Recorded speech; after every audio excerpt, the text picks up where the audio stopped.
Once upon a time, there was no music in the world. Think of it. No music at all.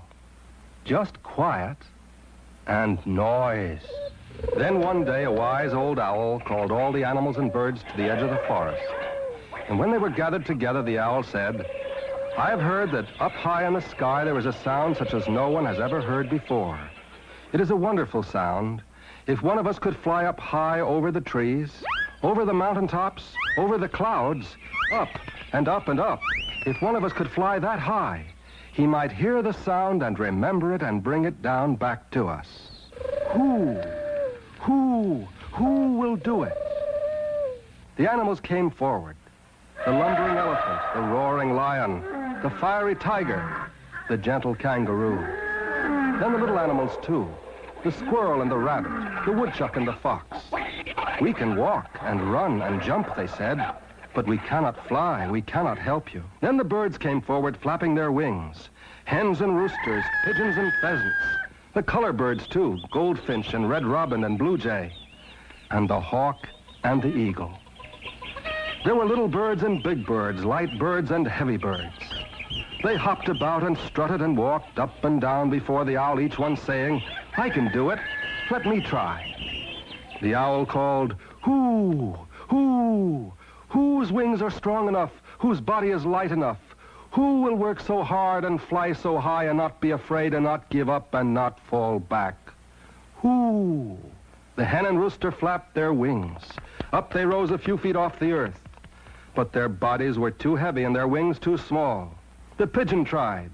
He flew as high as the treetops and then fell back. And so too the goldfinch and the robin and the blue jay. They were brave and quick, and their bright colors looked so pretty against the sky.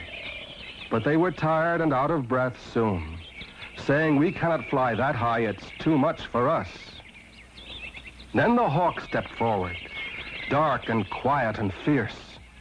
Everyone watched him with great respect. With a hard push, swift and strong, off he flew, his great wings carrying him higher and higher against the sky until there was wind and cloud all around him. He felt very sure of himself until his wings began to be heavy. He tried to rest and glide and ride the wind, but it wasn't any use. He couldn't rise any more. He was tiring fast, and so back to earth he fell. Then the proud eagle stepped forward. And then a curious thing happened. A very little bird had been waiting and watching. He hadn't said a word. Quickly and quietly, he jumped up on the eagle's back and hid himself in the feathers of the eagle's neck. And when the feathers closed down over the little bird, they kept him safe and snug. Then the eagle drew back a deep breath and stretched his wings, and off he flew. Higher and higher the eagle flew, over the treetops, over the mountains, higher than the clouds, up, up, up, until he was out of sight. And then this king of the birds began to feel how hard it was to draw his breath. His wings were oh so heavy and hard to push. He tried to rest and ride the wind, but it was no use.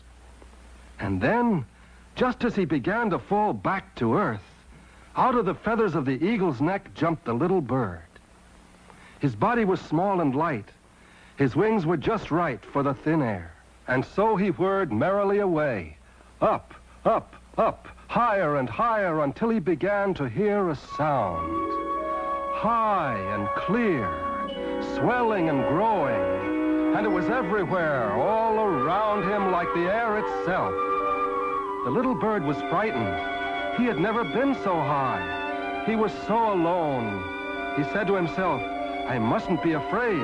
I mustn't get tired. I must listen and remember and bring this sound back to earth. That's what I came for." And round he flew, whirring his little wings and gliding on the wind in great circles and listening.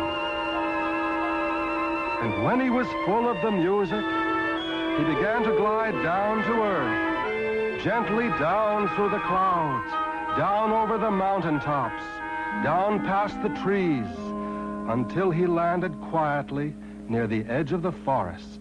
He was a very shy bird. He went off among the trees, and then without any warning and without anyone expecting it, The air was filled with beautiful music. And when the birds heard the sound filling the air around them, each one began to sing his own song.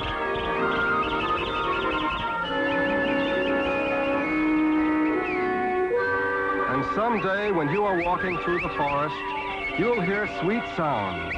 And if you listen, you will hear the songs of many birds. But if you look carefully, you will see that the most beautiful of all comes from a very shy little bird hiding behind a tree. It is the wood thrush. And this is the little bird who flew up to the high sky to bring music down to the earth for all of us.